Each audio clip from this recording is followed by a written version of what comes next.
ஹalleluya ஹalleluya கர்த்தருடைய பரிசுத்த ஸ்தோத்திர மகிமை உண்டாதாக. இந்த பரிசுத்த கர்த்தர் நன்றி செலுத்துகிறேன். நான் தேவனாமே நம்மளுடைய தேவ சன்னியாசத்தில் வந்து கர்த்தரை துதிக்க போற்ற மகிமைப்பட்ட தேவனை தொழுது கொண்டு கர்த்தரை ஆராதிக்க கர்த்தர் நமக்கு சேர்க்கா கர்த்தர் ஸ்தோத்திரம். ஹalleluya கர்த்தர் வாழ்க்கையை நன்மை செய்திருக்கிறார். அதுக்கு நாம் தேவன் நன்றி செலுத்த கடமைப்பட்டுள்ளோம். அது பிறகு நாம் தேவன் தாமே நம்முடைய தேவ சன்னியாசத்தில் கர்த்தரை தொழுது தேவன் நன்றி செலுத்த கர்த்தர் நமக்கு சேர்க்கா கர்த்தர் ஸ்தோத்திரம். உங்களோடு சேர்ந்து அடையாளத்துக்கு கர்த்தர் பாக்கியத்தை சாய்த்து கொடுத்தவங்க கர்த்தர் ஸ்தோத்திரம் சேர்த்து கர்த்தர் ஸ்தோத்திரம். ஹalleluya தேவனுடைய வசனம் ஸ்தோத்திரம் உண்டாதாக. இப்போ நம்ம கையில் இருக்க வேதாந்தத்திலிருந்து ஒரு சில வசனம் வாசித்து கர்த்தர் கொடுக்குற மானமெல்லாம் நாங்கள் பொசித்து ஆவிக்குவாக்கள் பலப்படுவோமாக. கடந்த ஒரு வாரமாய் திருச்சியில் நடைபெற்ற சில பாஸ்டர்கள் முக்கியமான அசோசியேஷன் உள்ள பிரேயர் மீட்டில் கலந்து கொண்டு கர்த்தர் செய்தார். அதுக்கு நன்றி செலுத்துகிறேன். நாம் எப்போவுமே தேவனை தொழுகொள் பாக்கியத்திலே நாம் காணப்பட வேண்டும். கர்த்தர் ஒரு வார்த்தை காரணம் இடைப்பட்டார். அதை நாட்டும் சாட்சி பிரசவமாக தேவசனை அறிவித்துக் கொள்ள கர்த்தர் அடியனுக்கு உதவி செய்வாராக. அதாவது நாம் தேவனை ஆராதிக்கிறோம். ஆராதிக்கும் போது தேவனை தொழுது கொள்கிறோம். பின்பு கிருபை வசனம் வாசிக்கிறோம், பிரசங்கம் கேட்குறோம், சாட்சிக்கிறோம், மகிமைப்படுகிறோம், திருவதில் பங்கு கொள்கிறோம். இப்படியாக ஆராதனையை நாம் நடத்துகிறோம். ஆனால் தேவனை தொழுது கொள்கிற ஒரு டைம் இருக்குது. இந்த டைமை நாம் உணர வேண்டும். நாம் சில தாமதம் வர்றதை பார்க்கிறோம், சில நாள் ஆராதனை அட்டம் பண்ண முடியாமல் இருக்கிறோம். இப்படி ஒரு காரியம் நடத்தோம்னா என்னென்ன தொழுது ஒரு காரியம் மிஸ் ஆகுது அப்படின்றத கர்த்தர் எனக்கு உணர்த்தி கொடுத்தார். அது சரியான தொழுதல் முறையை என்ன அறிந்து கொண்டாலும் அவர்கள் அதை மிஸ் பண்ண மாட்டார்கள். அதை சபைக்கு அறிவிக்க வேண்டும், அந்த விளக்கத்தை கொடுக்க வேண்டும் சொல்லி துவாவியான் கடந்த வாழ்க்கையிலும் அடைவு நிலைப்பட்டார். அப்படி தேவனை தொழுதல் என்ன எப்படிங்கிறத நாம் தெரிந்து கொள்ள வேண்டும். அதோட அர்த்தத்தை நம்ம ஆழ்ந்து தெரிஞ்சோம்னால் நாம் அந்த தவறு செய்ய மாட்டோம். ஒரு விஷயத்தில் எப்போவுமே பாருங்கள், ஒரு நெருப்பு சுட்டுச்சு அப்படின்னா நெருப்பை தொழுவோமா? தொட மாட்டோம். சில சாப்பாடு சாப்பிட்றோம், சில இடங்களில் சில சாப்பாடு சாப்பிட்றோம், வாமிட்டு வரும் வந்தால் மறுநாள் சாப்பாடு சாப்பிடுவோமா? சாப்பிட மாட்டோம். அப்போது சில காரியங்களை பற்றி நம்ம ஆழ்ந்து தெரிஞ்சுக்கிட்டோமா, என்னென்ன தெரிஞ்சுக்கிட்டோம்னா அந்த காரியத்தை செய்யணுமா செய்ய வேண்டாம்ங்கிற ஒரு தீர்மானத்துக்கு வருவோம். அப்போது தேவனை தொழுது கொள்கிற விஷயத்தை நம்ம செய்யணுங்கிற நன்கு அறிந்து கொண்டால் நாம் அதை செய்யணுங்கிற ஒரு வற்புறுத்தலுக்கு வந்துடுவோம், செய்யணுங்கிற ஒரு காரியத்துக்கு வந்துடுவோம். அதனால் இன்னும் நாம் தேவனை தொழுகிற காரியத்தை அறிந்து கொள்ள வேண்டும் சொல்லி துவாவை உணர்த்தி கொடுத்தார். அந்த பிரகாரம் நாட்கள் நம்ம துவாவை நமக்கு அதை பற்றி நமக்கு போதிப்பாராக. இப்போ வாசிக்கலாம். யோவான் சுவிசேஷம் 4ஆம் அதிகாரம் 27 ஒரு வாசிக்கலாம். யோவான் 4:27.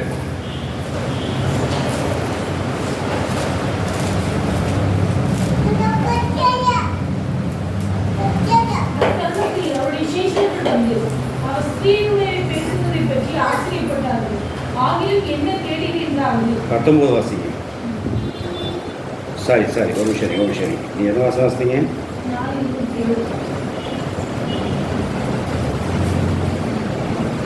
யோவான் 4ஆம் அதிகாரம் 23 வாசிங்க.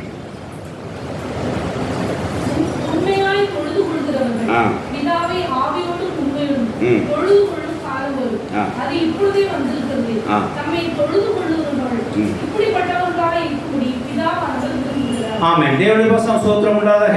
இங்கே கர்த்தர் இயேசு ஸ்திரீக்கு சொல்கிறார் என்ன அப்படின்னா, யோவான் 4ஆம் அதிகாரம் 23வது வசனம், உண்மையாக தொழுகிறவர்கள் பிதாவை ஆவியோடு உண்மையோடு தொழுது கொள்வார்கள். தொழுது கொள்ளும் காலம் வரும், அது இப்பொழுதே வந்திருக்கிறது. தம்மை தொழுது கொள்கிறவர்கள் இப்படிப்பட்டவர்களாக இருக்கும்படி பிதாவானவர் விரும்புகிறார் என்பதை இயேசு கிறிஸ்து அங்கே ஸ்திரீக்கு சொல்வதை பார்க்கிறோம். கர்த்தருடைய வசனம் ஸ்தோத்திரம் உண்டாதாக. இங்கே தேவனை தொழுகிறவர்கள் ஆவியோடு உண்மையோடு தொழுத வேண்டும். அப்படி தொழுது கொள்கிறவர்கள் பிதாவுக்கு என்னவாக இருக்கிறாங்க? பிரியம் உள்ளவர்களாக இருக்கிறார். தேவனுடைய வசனம் ஸ்தோத்திரம் உண்டாக. தேவனுக்கு நேசம் உள்ளவர்களாக இருக்கிறார். அதாவது தேவன் அவர்கள் பிரியமாக இருக்கிறார் சொல்லி அர்த்தம். தொழுகிற காரியத்தை தேவன் இங்கே ரொம்ப அழுத்தமாக இயேசு கிறிஸ்து பூமியிலே இருக்கும்போது சொல்லதாக சொல்லி பார்க்கிறோம். தொழுகொள் வேண்டும், இது தேவனுக்கு பிரியமாக இருக்கிறது. தேவனை தொழுகொள்ளுதல் தேவனுக்கு பிரியமாக இருக்குது. தேவனுக்கு பிரியமாக இருக்கிற காரியம் நிறைய இருக்குது வேதாகமத்திலே. அது அப்பப்போ நம்ம உங்களுக்கு எடுத்து காட்டிட்டு தான் வருகிறோம். இன்றைக்கி நம்ம பார்க்க போகிறது தேவனுக்கு பிரியமாக இருக்கிற ஒரு செயல் தான் தேவனை தொழுகிற விஷயமா. தேவனை எப்போதும் தொழுகிற பழக்கம் நமக்கு வர வேண்டும். அதாவது நம்ம தேவனை எதுக்கு தொழுகிறோம் என்கிற அறியாமையே சில பேர் தொழுது கொண்டு வருகிறோம். அவர் கட்டாயத்தின்படியும் தகப்பனுடைய வற்புறுத்தின்படியும் தாய் தம்பத்துடைய குடும்பத்தில் வற்புறுத்தபடியும் அவங்களோட பிரசமத்தமாக இப்படி தான் தேவனை தொழுகிறார். சில காரியங்கள் போயிட்டு சில பேர் சில பிரமாண வழியாக நாம் தேவனுக்கு தொழுகிறோம் என்று சொல்லி சில பேர் அப்படி செய்து கொண்டிருக்கிறார். ஆனால் தொழுகொள்ளுதல் எப்போ ஆரம்பித்தது என்று சொன்னால் நம்ம 6ஆம் பக்கம் 4ஆம் அதிகாரத்திலிருந்து அந்த தொழுகொள்ளுதல் இருக்கிறது. கர்த்தர் வசனம் ஸ்தோத்திரம். நியாயப்பிரமாணத்துக்கு முன்னாடியே தொழுகொள்ளுதல் இருக்குது. தேவனுடைய பிரசனம் ஸ்தோத்திரம் உண்டாது. எல்லாம் நியாயப்பிரமாணம் தான் தொழுகை உண்டாயிடுச்சு. ஓய்வு நாள் அப்போ தான் கொடுக்கப்பட்டது, ஓய்வு நாள் ஆசரிக்க வேண்டும் சொல்லி மோசே பிரமாணம் கொடுக்கப்பட்டது அப்படின்னு சொல்லி நம்ம யாத்திராமத்தில் பார்க்கிறோம். அப்போ தான் தேவனை தொழுது கொண்டார்களா என்பது இல்லை. அப்போ முறைப்படியாக ஆறானே அந்த கூடாரத்தை ஆரம்பிக்கப்பட்டது தவிர தொழுகல் எப்பவுமே இருக்குது, ஆதியிலேருந்தே இருக்குது. தேவனுடைய பிரசனம் ஸ்தோத்திரம் உண்டாதாக. அப்போது இந்த தொழுதல் உள்ள காரியத்தை என்னங்கிறதை நம்ம அதிகமாக தெரிந்து கொள்ள வேண்டும். கர்த்தருடைய பிரசனம் ஸ்தோத்திரம் உண்டாக. தொழுதல்னா என்ன? தொழுதல்னா என்ன அப்படின்னா, நாம் தேவனிடம் பெற்றிருந்த ஆசீர்வாதங்களை, தேவனிடம் பெற்ற நன்மைகளை தேவனிடத்துக்கு திருப்பி செலுத்துகிற ஒரு நேரம் தான் என்னது? தொழுதல். ஹல்லேலூயா. சொல்ல புரிஞ்சுங்களா? நாம் தேவனிடம் பெற்ற ஆசீர்வாதங்களை, நன்மைகளை தேவனிடத்திலே திருப்பி செலுத்துகிற நேரம் தான் என்னது? தொழுதுகொள்ளுதல் என்பது அர்த்தம். தேவனுடைய வசனம் ஸ்தோத்திரம் உண்டாதாக. அப்போது கர்த்தர் நம்ம செய்கிற நன்மைகளை திருப்பி அவருக்கு அவங்களுக்கு என்ன செய்கிறோம்? அவருக்கு திருப்பி செலுத்துகிறோம். தேவனுக்கு பெற்ற பொருளை நாம் திருப்பி செலுத்துகிறோம் என்றால் அது எப்படி செலுத்துவோம்? எப்படி செலுத்துவோம்? தொழுதல் முறையிலே நாம் செலுத்துவோம். தேவனுடைய வசனம் ஸ்தோத்திரம் உண்டாக. பக்கத்து வீட்டில் ஏதாவது நம்ம கேட்டோம்னா ஒரு ஜாமான் கொடுப்பாங்க. கொடுத்துட்டு நம்ம என்ன செய்வோம்? வெறும் பாத்திரமாக என்ன செய்யக்கூடாது? திருப்பி கொடுக்கக்கூடாது. திருப்பி ஏதாவது ஒரு வச்சு இங்கே கொடுப்போம். அப்போ இது திரும்பி செலுத்துகிற ஒரு முறையை வாசிக்கலாம். சங்கீதம் 116 அதிகாரம் 12-13 வாசிக்கலாம். சங்கீதம் 116 12-13 வேகமாக வாசிங்க. எப்போவுமே மாற்றி மாற்றி வாசிங்க, அப்போ தான் வேகமாக எடுக்க முடியும். கர்த்தர் என செய்த எல்லா உபகாரங்களுக்கும் அவருக்கு எண்ணத்தை செலுத்துவேன். ரட்சிப்பின் பாத்திரத்தை எடுத்துக்கொண்டு கர்த்தருடைய நாமத்தையே தொழுவேன். ஹல்லேலூயா. இங்கே கர்த்தர் நாமம் தொழுது கொள்ளப்படுகிற காரியத்தை என்னவென்று பக்தர் விளக்குகிறார். கர்த்தர் என்ன செய்த எல்லா நன்மைகளுக்கு உபகாரத்தை நான் எண்ணத்தை செலுத்துவேன். அப்புறம் ரட்சிப்பின் பாத்திரத்தை எடுத்துக்கொண்டு கர்த்தர் நாமத்தையே தொழுது கொள்வேன் என்று சொல்லி பக்தர் சொல்கிறார். தேவனுடைய வசனம் ஸ்தோத்திரம் உண்டாக. ரொம்ப ஆழ்ந்த அர்த்தம் இருக்கு. இது நம்ம சின்ன வயசுலேருந்தே சொல்லி ஜெபிக்கிறோம். ஆனால் இப்படி நடக்கிறோமாங்கிறத நம்ம பார்க்க வேண்டும். ஆனால் தொழுது கொள்ளுதான் செய்து கொண்டிருக்கிறோம். ஆனால் என்ன நோக்கத்தை தொழுகிறோங்கிற காரியத்தை அறிந்து செய்ய வேண்டும். எப்போவுமே ஆவிக்குரிய காரியங்களை அறிந்து செய்ய வேண்டும். ஒரு வற்புறுத்தல்னாலையும் வீட்டில் செய்கிறாங்க, குடும்பத்தில் செய்கிறாங்க, அண்ணன் சொன்னாங்க, அப்பா சொன்னாங்க, அம்மா சொன்னாங்க அப்படின்ற முறையில் எந்த ஒரு ஆவிக்கும் செய்கிறது ஒரு பிரோஜனம் இருக்காது.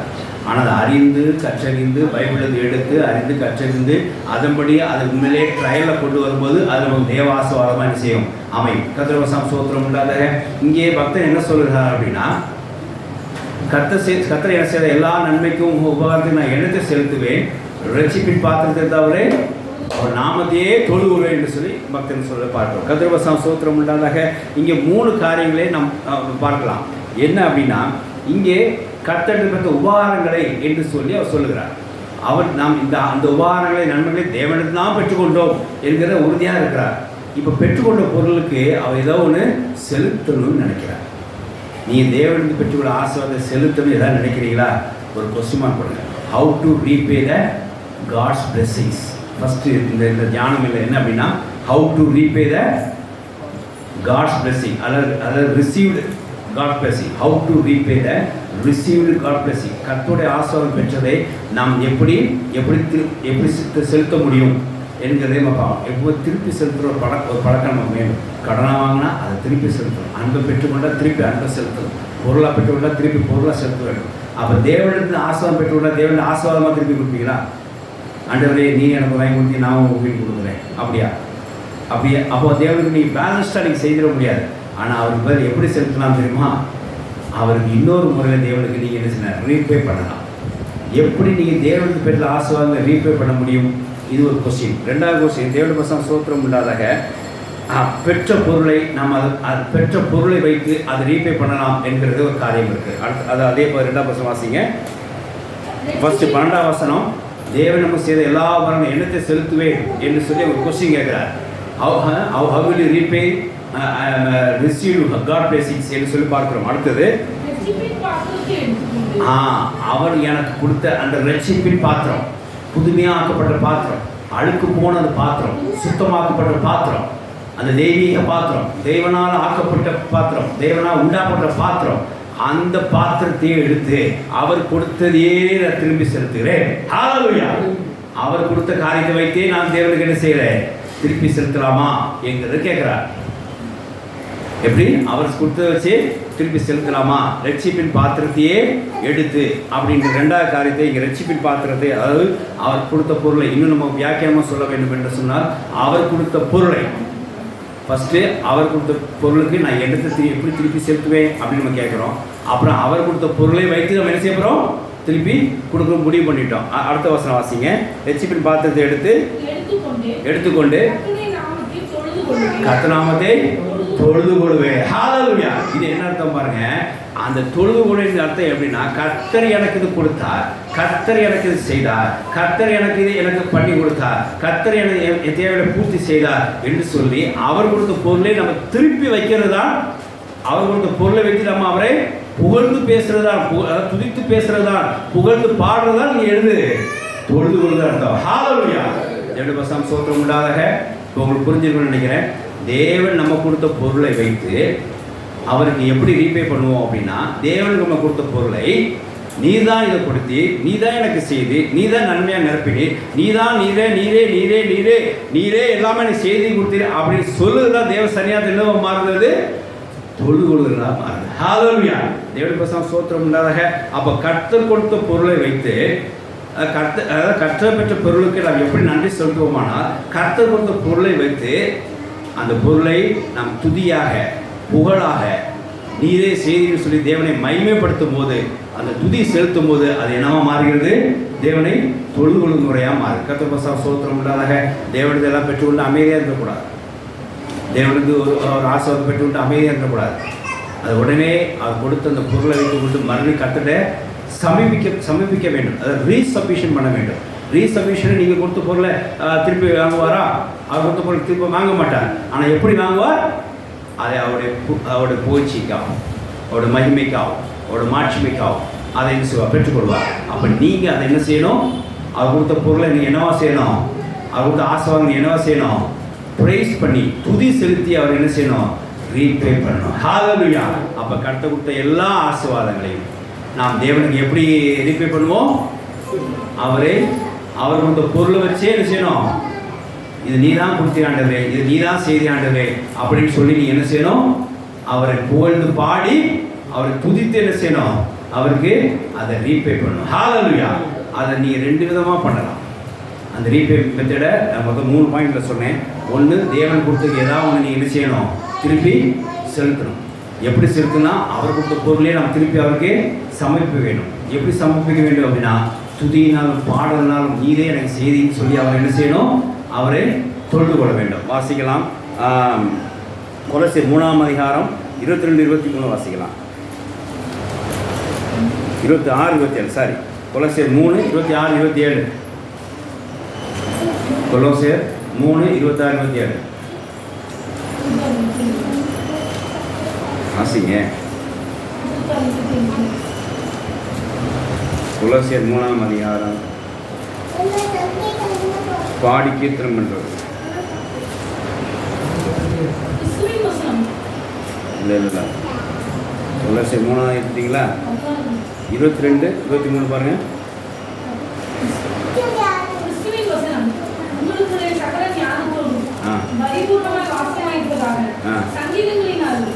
சங்கீதனாலும் கீர்த்தனாலும் ஞான பாட்டுகளினாலும் ஒருவருக்கு போதித்து புத்தி சொல்லிக்கொண்டு உங்கள் இதயத்திலே கர்த்தரை பக்தியுடன் பாடி வார்த்தையினாலாவது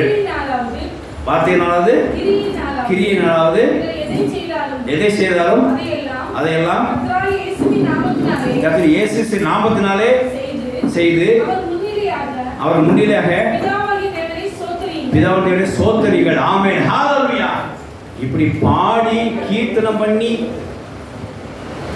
வார்த்தையினாலாவது பாடியாவது தேவனுடைய நாமத்தை என்ன செய்ய? கீர்த்தனம் பண்ணி அவர் என்ன செய்ய? புகழ வேண்டும். அது கடைசி வாசிங்க. அவர் நாமத்தை, இயேசு நாமத்தை கொண்டு தேவனை அவர் இயேசு முன்னிலையாக பிதாவாகிய தேவனை ஸ்தோத்திரியுங்கள். ஹல்லேலூயா. இதான் தொழுது மெத்தட். தொழுது மெத்தட் எப்படி? கர்த்தர் செய்த நன்மைகளை நம்ம என்ன செய்யணும்? அவருக்கு எப்படி திருப்பி செலுத்தணும் அப்படின்னா, அவரை பாடி வசனம் முதற்கொண்டா பாடி அவரை கீர்த்தனம் பண்ணி அவருக்கு என்ன செய்யணும்? வார்த்தையினாலாவும் சோத்திர பலி, வார்த்தைனா சோத்திர பலியாளர் வார்த்தையினாலாவும் மற்றும் பாடி கீர்த்தனம் பண்ணி இயேசு நாமத்தை தேவனுக்கு என்ன செய்யுங்க? சோத்தரிங்க. இது தேவனை தொழுது கொள்ற பெற்றலாம். ஹalleluya. அப்ப தேவனிடத்திலிருந்து ஒரு நன்மையை நீங்க பெற்றுக்கொண்டீர்கள். அதை எப்படி நீங்க திருப்பி செலுத்துவீங்க?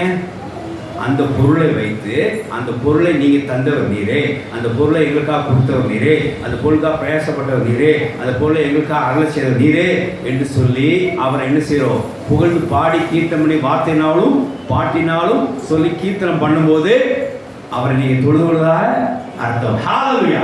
கர்த்தர் கொடுத்த பொருளை திருப்பி கேட்க மாட்டார். ஆனால் நீங்கள் எப்படி திருப்பணும்? அதை கர்த்தர் கொடுத்த பொருளை அவர் திருப்பி கேட்க மாட்டார். ஆனால் நீங்கள் அந்த பொருள் பார்த்தா நீங்கள் என்ன செய்யணும்? அதை அவரை துதியினாலே அவரை நிரப்பணும், துதியினால் அவரை பாடணும், வார்த்தையினால் அவரை என்ன செய்யணும்? திருப்தியாக்கணும், வார்த்தையினாலே அவரை நம்ம புகழ வேண்டும், வார்த்தையினாலே அவரை மகிமைப்படுத்த வேண்டும். இதுதான் தேவனை தொழுவது மெத்தட். கர்த்தருக்கு ஸ்தோத்திரம் உண்டாக. அப்புறம் நம்ம ஒர்ஷிப் டைமில் நமக்கு 3/4 மணி நேரம் காலையில் ஒர்ஷிப் டைம் பண்ணுறோம், பாடி ஜெபம் பண்ணுறோம். இதை கரெக்டாக நீங்கள் மிஸ் பண்ணினா தேவன் உங்களுக்கு கொடுத்த ஆசீர்வாதங்களை நீங்கள் என்ன செய்றீங்க? திருப்பி செலுத்துக்கு நீங்கள் என்ன செய்றீங்க? தாமதிக்கிறீங்க, மறந்து போகிறீங்க அல்லது மிஸ் பண்ணிட்டீங்க. ஆராதனைக்கு வர்றதும் வராமல் இருக்கிறதும் இதை பொறுத்து தான் இருக்குது. ஆராதனை வராமல் இருந்தாலும் இந்த தொழுதுகளை நீங்கள் மிஸ் பண்ணுறீங்க. ஆராதனைக்கு லேட்டாக வந்தாலும் இந்த தொழுகை மிஸ் பண்ணுறீங்க. தேவனுக்கு ஸ்தோத்திரம் உள்ள. அப்போ தொழுது அடுத்தது எல்லாரும் புரிஞ்சுக்கோங்க. தேவன் நம்ம கொடுத்த ஆசீர்வாதங்களை நாம் திருப்பி செலுத்துகிற ஒரு நேரம் தான் தொழுது நேரம். ஹalleluya. அது எப்படி தொழுகிறோம்? அவர் நம்ம கொடுத்த என்ன பொருளை கொடுத்தாரோ அந்த பொருளை வைத்தே அவர் தொழுது கொள்கிறோம். அப்போ அந்த பொருளை வைத்து எப்படி தொழுகிறோம் என்று கேட்டால், அந்த பொருளை வைத்து ஆண்டவரே இந்த பொருளை தந்த பண்ணி, இந்த பொருளுக்காக நீங்கள் எங்களுக்கு அருள் செய்ததுக்காக சோத்திரம், இந்த பொருளை கிருபை செய்ததுக்காக சோத்திரம், இந்த பொருளை பெற்றுக்கொள்ள முடியாது எங்களுக்கு அனுகிரகம் செய்ததுக்காக சோத்திரம், இந்த பொருளுக்காக நீ சகாயம் செய்ததுக்காக சோத்திரம், இந்த பொருளை கொடுத்தவர் நீர், இதை தந்தவர் நீரே, இது நீரே எங்களுக்கு கொடுத்து, நீரே அன்பு வைத்து, இப்படி இந்த பொருளுக்காய் நீ தேவனை வார்த்தையினாலும் கர்த்தர் கொடுத்த இந்த பொருளுக்காய் நீங்கள் வார்த்தையினாலும் பாட்டினாலும் தேவனை நீங்கள் மகிமைப்படுத்தும் போது, துதி செலுத்தும் போது கர்த்தர் அதை தொழுது கொள்வதாக ஏற்றுக்கொண்டு ஆசீர்வதிப்பாராக. ஆமென். ஹalleluya. கர்த்தருக்கு ஸ்தோத்திரம் உண்டாவதாக. அப்போ நம்ம கர்த்தர் கொடுத்த நம்ம கர்த்தர் கொடுத்த ஆசீர்வாதத்தை தேவனை எப்படி நீங்கள் என்ன செய்யுங்க? திருப்பி செலுத்துற நேரம் தான். என்ன நேரம் அது? தேவனை தொழுது கொள்கிற நேரம். கர்த்தருக்கு ஸ்தோத்திரம் உண்டாவதாக. அதனாலே இந்த தொழுது நேரத்தை நீங்கள் வேஸ்ட் பண்ணாதீங்க. உங்களோட சுய காரியத்துக்கு பயன்படுத்தாதீங்க. உங்களோட சுய காரியத்துக்கு முன்னுரிமை கொடுத்துடாதீங்க. கர்த்தர் நமக்கு இவ்வளோ ஆசீர்வாதம் கொடுத்துருக்கிறார், இவ்வளோ செல்வங்களை கொடுத்துருக்கிறார், குடும்பங்களை கொடுத்துருக்கிறார், நமக்கு இந்த வேலைக்காரங்களை கொடுத்துருக்காருன்னா தேவனை தொழுதுகளை எக்காந்து கொண்டு மறந்துடாதீங்க. அவர் சமூகத்தில் போய் ஆண்டவரே இது தொழுது நேரமாக இருக்கிறது, நீங்கள் கொஞ்சம் ஆசீர்வாதங்களை திருப்பி செலுத்தி அது மறுபடியும் ஆசீர்வாதம் பெற்று நேரமாக இருக்கிறது. அதனால் இந்த பொருளை நான் கொண்டு வந்திருக்கோம். ரட்சிப்பு பாத்திரத்தை எங்களுக்கு கொடுத்துருக்கிறீர், சுத்தமான ரட்சிப்பை தந்திருக்கிறீர், இந்த பாத்திரத்தை ஏற்றுக்கொள்ளும் அப்படின்னு சொல்லி, இந்த ரட்சிப்பை தந்தவர் நீரே, இந்த மகிமை கொடுத்தவர் நீரே, எனக்கு சேர்த்து தூக்கி எடுத்தவர் நீரே என்று சொல்லி அவரை வார்த்தையினாலும் பாட்டினாலும் அவரை துதித்து அவரை மகிமைப்படுத்துறதா என்ன அர்த்தம்? தொழுதுல அர்த்தம். தேவனுக்கு ஸ்தோத்திரம் உண்டாக. நம்ம காலையில் 3 பாட்டு 4 பாட்டு பாடுறோம். எல்லா இடத்துலையுமே தேவன் துதி செலுத்த பாட்டாக பாடுறோம். ஏன்னா எந்த வகையிலாவது கர்த்தர் நம்ம செய்ய நன்மையில் பாட்டு வரைன்னு நம்மளை ஞாபகப்படுத்தும். பாருங்கள், அந்த வானங்களை உண்டாக்கின தேவனை கொண்டாடும் பாடல் என்ன பாடணும் பாருங்க. பாவ செட்டு வாழ்ந்த என்னவை தூக்கி எடுத்தார் பாடு. வாக்குமாரா தேவனை நாம் என்ன செய்வோம்? வாக்குமாரா தேவனை நாம் கொண்டாடுவோம். இப்படி சொல்லி அவர் செய்த காரியங்களை, அவருடைய ரட்சிப்பின் பாத்திரத்தை, அவர் நம்ம கொடுத்த அந்த பாத்திரத்தை, அந்த பொருளை கொண்டு, அந்த ஆசீர்வாதம் கொண்டு தேவனுக்கு நம்ம திருப்பி என்ன செய்கிறோம்? நீ தான் செய்தி, நீ தான் எனக்கு உண்டு பண்ணிட்டே, நீ தான் என் காரியத்தை எங்களுக்கு செய்து கொடுத்தேன், நீ அனுகிரகம் செய்து, நீ சகாயம் செய்து அப்படி கர்த்தருக்கு என்ன செய்கிறோம்? வார்த்தையினாலும் பாட்டினாலும் தேவன் என்ன செய்கிறோம்? இயேசு முன்னால் தேவனுக்கு மகிமைப்படுத்தி தேவனை சோத்தரிக்கிறதா இது தொழுகொழு முறையா? தேவனுக்கு சோத்திரம் உண்டாதாக. அதனால் தொழுகொழுல எக்காத்து கொண்டும் விட்டுறாங்க. கர்த்தருக்கு சோத்திரம் உண்டாதாக. இங்கே பாருங்கள், இதுக்கு ஆச்சாரமாக நான் சொல்கிறேன் பாருங்கள். அது ஆதியாகமம் வாசிக்கலாம். 4ஆம் அதிகாரம் 26 வசனம் வாசிங்க.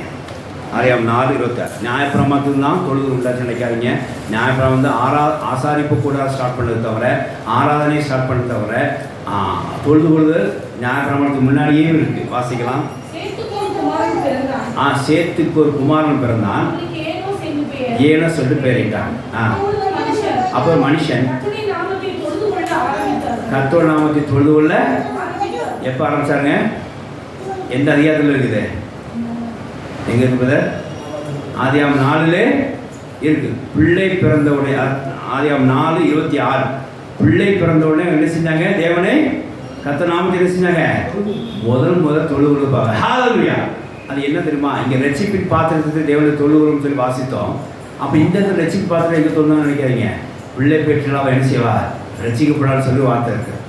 எங்கே பிள்ளை பிறந்ததோ அங்கே ரட்சிப்பு இருக்குங்கிறது அர்த்தம். ஒரு புதியாக பிறந்த குழந்தை இருக்குது, புதியாக ஒரு பிறந்த பாத்திரம் இருக்குது. அது தேவன் என்ன செலுத்துகிறோம்? நன்றி செலுத்தும் வகையிலே அவர் இந்த குழந்தைய நீங்கள் தான் கொடுத்தீங்க, இந்த குழந்தைய நீங்கள் தான் கொடுத்தீங்க, இந்த குழந்தைய நீங்கள் தான் எங்களுக்கு உண்டு பண்ணினீங்க, இந்த குழந்தைய நீங்கள் தான் எங்களுக்கு பரலோகத்துக்கு வர செய்தீங்க அப்படி சொல்லி முதல்ல என்ன செஞ்சாங்க? அங்கே தேவன் என்ன செய்தார்கள்? நாமத்தை தொழுது கொண்டார்கள். ஹல்லேலூயா. அந்த குழந்தையை வைத்து என்ன செய்தார்கள்? அவர்கள் தொழுது கொண்டார். வாசிக்கலாம். எப்போவுமே கர்த்தர் கொடுத்த பொருளை வைத்து, கர்த்தர் கொடுத்த பாத்திரத்தை வைத்து அவருக்கு திரும்ப செலுத்துறதான் என்னது?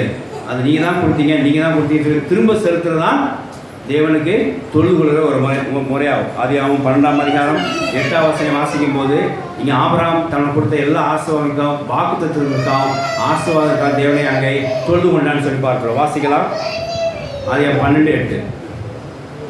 ஆதியாகமம் 12:8.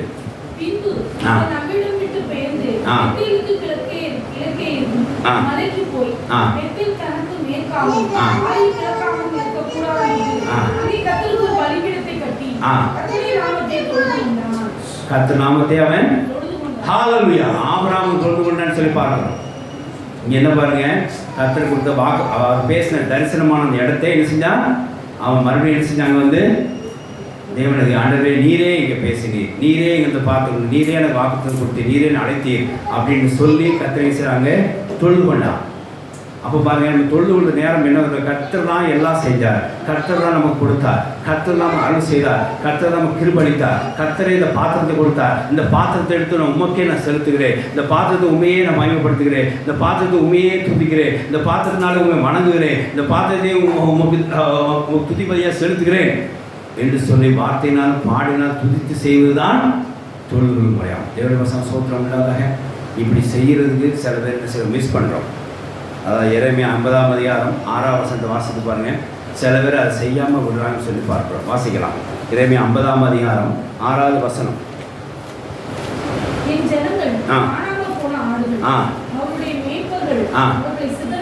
அவர் மேய்ப்பர்களை சிதற பண்ணி பாருங்க, சில ஆட்களுக்கு மேய்ப்பரே கிடையாது, அங்கேயும் இங்கேயும் அலைய விடுறாங்க. அங்கே போங்க, இங்கே போங்க, எங்கேயாவது போங்க அப்படின்னு சொல்லிட்டு.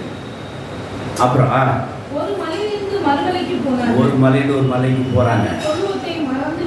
தொழுவத்தை என்ன செஞ்சாங்க? மறந்துட்டாங்க. 7 வருஷம் சோத்திரம்னா கர்த்தர் உங்களோட பேசின இடத்த இன்றைக்கி மறந்துடாதீங்க. அது நீங்கள் தொழுது கொள்ள வேண்டிய இடமாகும். ஒரு மலைக்கு என்ன செய்யக்கூடாது? போகக்கூடாது. ஐயா நான் ஊருக்கு போனேன், மாட்டிக்கிட்டேன், பக்கத்தில் இருந்த ஆலயத்துக்கு போனேன் அப்படின்றாங்க. ஐயா அங்கே ஊருக்கு போன இடத்துல அங்கே போய் அப்படி செஞ்சோம். மலைக்கு என்ன செய்யாதீங்க, தயவுசெய்து போகாதீங்க. யாக்கோபு மறுபடியும் சொன்ன இடத்துல கர்த்தர் பேசுகிற பெத்தேலுக்கு வந்து மறுபடியும் பலிபீடம் கட்டி தேவனை ஆராதித்தார். ஆபிரகாமுக்கு கர்த்தர் வாக்குத்தத்தம் பண்ண, தரிசனம் பண்ண அதே பெத்தேலுக்கு அறியாமல் அந்த இடத்துல போய் தேவனை என்ன செய்தார்? தொழுது கொண்டார். கர்த்தர் உங்களோட பேசின காரியம், கர்த்தர் உங்களுக்கு விசேஷமாய் ஆசீர்வாதம் கொடுத்த இடத்துல நீங்கள் என்ன செய்யணும்? தேவனே தொழுது கொள்ள வேண்டும். ஹல்லேலூயா. கர்த்தர் இந்த இடத்துல விஷயம் மனைவி பிள்ளையை சேர்த்து கொடுத்தார், கர்த்தர் இந்த இடத்துல பிள்ளைகளை கொடுத்தார், கர்த்தர் இந்த இடத்துல பிள்ளைக்கு ஆசீர்வாதத்தை கொடுத்தார், கர்த்தர் இந்த இடத்துல வேலையை கொடுத்தார், கர்த்தர் இந்த இடத்துல எனக்கு வருமான கதையை கொடுத்தார். இப்படி கர்த்தரோட இடைப்பட்ட இடத்துல தேவன் என்ன செய்ய வேண்டும்? தொழுவணும். ஆனால் இவங்க என்ன செய்யறோமா? மேய்ப்பல் விட்டு மேய்ப்பல் மாறி, மலை விட்டு மலைக்கு மாறி, பருவங்கள் விட்டு பருவங்கள் மாறி மாறி கடைசி என்ன செஞ்சாங்க? தொழுதுகளையே நினைச்சிட்டாங்க, மிஸ் பண்ணிட்டாங்க. அவங்களுக்கு பெரிய சம்பவம் நேரிட்டு சொல்லி பின்னால் பார்க்கிறோம். தேவனுடைய சோத்திரம் இல்லாங்க. நீங்கள் தேவனை தொழுது விஷயத்தை தாமதித்தாலும் விட்டுவிட்டாலும் சரி, பாடுகள் உங்களுக்கு உண்டாகும். அதே சமயம் நீ தேவனை தொழுது கொள்ளும்போது இந்த பாடுகளை நீங்கள் என்ன செய்யலாம்? மேற்கொள்ளலாம். தேவஜனங்கள் நல்லா கவனிச்சுக்கோங்க. உங்களை பாடுகளுக்கு மேற்கொள்றதுக்கு நீங்கள் தேவனை தொழுது கொள்வது அவசியம். தேவனை தொழுவதை விட்டுட்டீங்க அப்படின்னா, அது தாமசிங்க அப்படின்னா பாடுகள் உங்களை மேற்கொள்ளும். கர்த்தர் சோத்திரம்ல அதாவது கர்த்தர் நம்ம செய்த எல்லா நன்மைகளையும் ஆசீர்வாதங்களையும் நாம் தேவனுக்கு எப்படி திருப்பி செலுத்துவோம்? அவர் உங்களுக்கு குணமாக்கின அந்த ரட்சிப்பின் பாத்திரத்தை எடுத்து கொண்டு வந்து அந்த பாத்திரத்தை தேவனுக்கு செலுத்துவோம். எப்படி ரட்சிப்பின் பாத்திரத்தை திருப்பி செலுத்துவோம்? அவர் இந்த ரட்சிப்பு பாத்திரம் உங்களுது. இந்த ரட்சிப்பு பாத்திரத்தை உண்டாக்குறது நீரே, இந்த ரட்சிப்பு பாத்திரம் தொடச்சி சுத்தமாக்குறது நீரே, இந்த ரட்சிப்பு பாத்திரத்தை ரத்தம் சிந்துகிற இயேசுவே நீரே என்று சொல்லி துதிகளை, பலிகளை, சோத்திர பலிகளை பாட்டினாலும் சரி அல்ல வார்த்தையினாலும் சொல்லி அவரை புகழுவதுதான் தேவனுக்கு தொழுதல் முறையாகும். கத்திரபுரம் சோத்திரம் உண்டாதாக. இதை அடிக்கடி இந்த தொழுதலை காண முடியும். சண்டே மட்டும் நினைக்காதீங்க. ஆனால் வேதாந்தத்தை பார்க்குறோம், வருஷத்துக்கு ஒரு தடவை, மாதத்துக்கு ஒரு தடவை, வாரத்துக்கு ஒரு தடவை, டெய்லி இதுக்கு சொல்லி பார்க்குறோம். வாசிக்கலாம். சகரியா 14ஆம் அதிகாரம் 16 வாசிக்கும். வருஷத்துக்கு ஒரு தடவை தொழுதல் இருந்து சொல்லி பார்க்குறோம். வருஷத்துக்கு ஒரு தடவை இருந்தது. அதாவது வருஷத்துக்கு ஒரு தடவைன்னா வருஷத்துக்கு ஒரு நாள் அல்ல, வருஷத்துக்கு முதல் நாள், அதாவது நியூ இயர் அன்னைக்கு சொல்லி அர்த்தம். வாசிக்கலாம், வாசிங்க. சகரியா 14:16.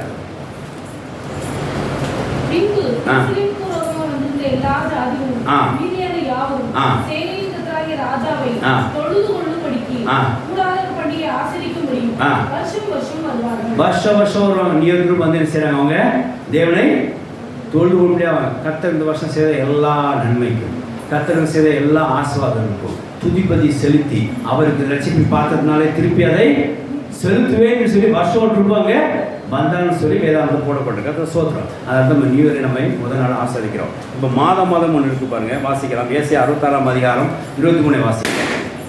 ஏசாயா 66 23 வாசிங்க.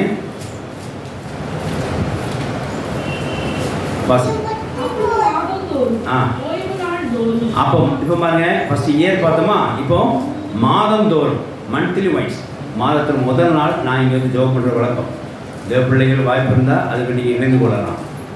முதல் நாள் போன மாதம் எனக்கு ஆசை நிரப்பினீர் ஆண்டவரே, நன்மை நிரப்பினதே அப்படின்னு சொல்லி தேவனுக்கு தன் கத்திரம கொடுத்த ரட்சிப்பை பார்த்து வைத்து நமக்கு துதியாக செலுத்துகிறேன். போன மாதம் பாதுகாத்தவர் நீரே, போன மாதம் கிருபடித்தவர் நீரே, போன மாதம் தேவையான சனத்து நீரே, போன மாதம் சகாயம் இருந்தீரே அப்படி தேவன் துதிப்பதை செலுத்தி அந்த புதிய மாதத்தில் முதல் நாளை என்ன செய்கிறோம்? தேவனை தொழுது கொள்கிறோம்.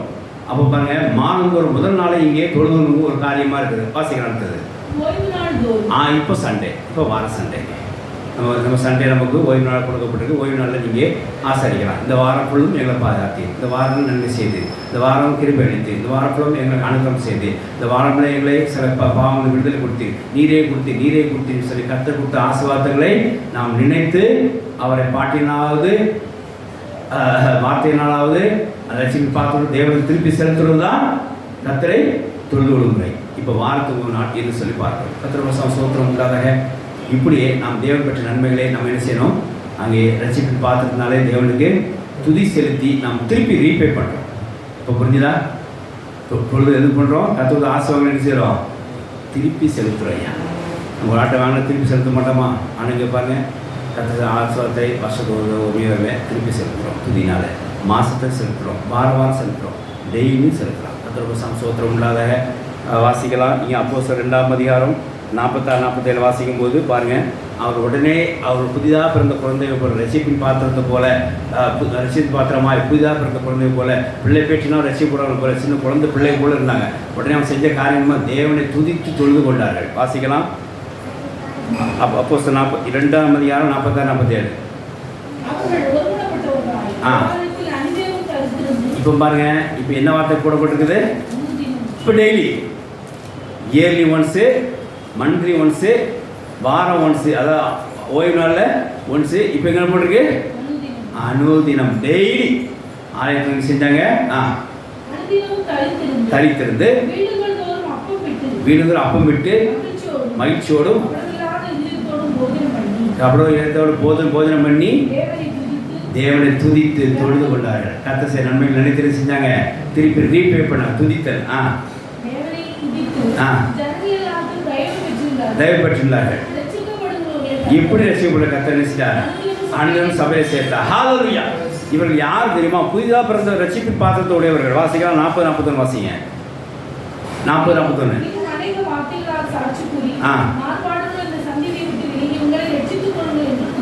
ரட்சித்துக் கொள்ளுங்கள் என்று சொல்லி புத்தி சொன்னான். அந்த புத்தி சொல் பிரகாரம் அவங்க எத்தனை செஞ்சாங்க? உடனே வந்து அவ்வளவு ரட்சிப்பை பெற்றுக்கொண்டார். வாசிக்கலாம். ரட்சிப்பின் மாத்திரை சந்தோஷமாக ஏற்றுக்கொண்டு ஞானஸ்தானம் பெற்றார்கள். அன்றைய தினம் 3000 பேர் புதிய ரட்சிப்பின் பாத்திரமா உண்டானார். ஹல்லேலூயா. அவர்கள் என்ன செஞ்சா தெரியுமா? டெய்லி போய் கர்த்தருக்கு கொடுத்த ரட்சிப்பு பாத்திரத்தை எடுத்து, ஆண்டவரே ரட்சிப்பு பாத்திரத்தை கொடுத்தவர் நீரே, இந்த புதிய பாத்திரம் மாற்றினது நீரே, இந்த அழுக்கான பாத்திரம் அழுக்க நீக்கினவரே நீரே என்று சொல்லி ஒருமுறைப்பட்டு அனுதினம் தேவனை செய்தார்கள், துதித்து மக்கள் மத்தியிலே தயவு பெற்றிருந்தார்கள். ஹல்லேலூயா. சோத்திரம் இல்லாத அப்போது இங்கே எப்படிலாம் தேவன் தொழுதுருவாங்க, இயர்லி ஒன்ஸ் பண்ணுறாங்க, மந்த்லி ஒன்ஸ் பண்ணுறாங்க, வீக்லி ஒன்ஸ் பண்ணுறாங்க, இப்போ டெய்லி பண்ணுறாங்க. எதுக்காக பண்ணுறாங்க?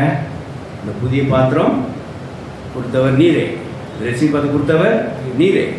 அழுக்காக இருந்தோம், யாரும் எல்லாம் தொடச்சி போட்ட பாத்திரமாக இருந்தோம், யாருக்கும் பிரோஜனம் இல்லாத பாத்திரமாக இருந்தோம், எல்லாரும் நொறுக்கப்பட்ட பாத்திரமாக இருந்தோம், எல்லாரும் தள்ளப்பட்ட பாத்திரமாக இருந்தோம். ஆனால் இன்னைக்கு சேவ்டு வெசலாக இருக்கும், ரட்சிக்கப்பட்ட பாத்திரமாக இருக்கும். இது யாரால உண்டாச்சு? தேவன் உண்டாச்சு. அப்போ எப்படி நீங்கள் தேவன் திருப்பி செலுத்துவீங்க? ஆண்டவரே இதை கொடுத்தது நீரே, இதை செய்தது நீரே, நீரே என்னை சுத்தமாக்கி நீரே எங்களை தள்ளப்பட்டல எங்களை சேர்த்துக்கொண்டு நீங்களே அடைத்து கொண்டு உங்களோட கரம் இதை செய்துட்டு அப்படி ஆண்டவர் துதித்து பாடியாவது வார்த்தையினாவது கர்த்தர் என்ன செய்யுங்க, அந்த கொடுத்த பாத்திரத்துக்காக தேவன் என்ன செய்யுங்க, திருப்பி செலுத்துறேன். ஹல்லேலூயா.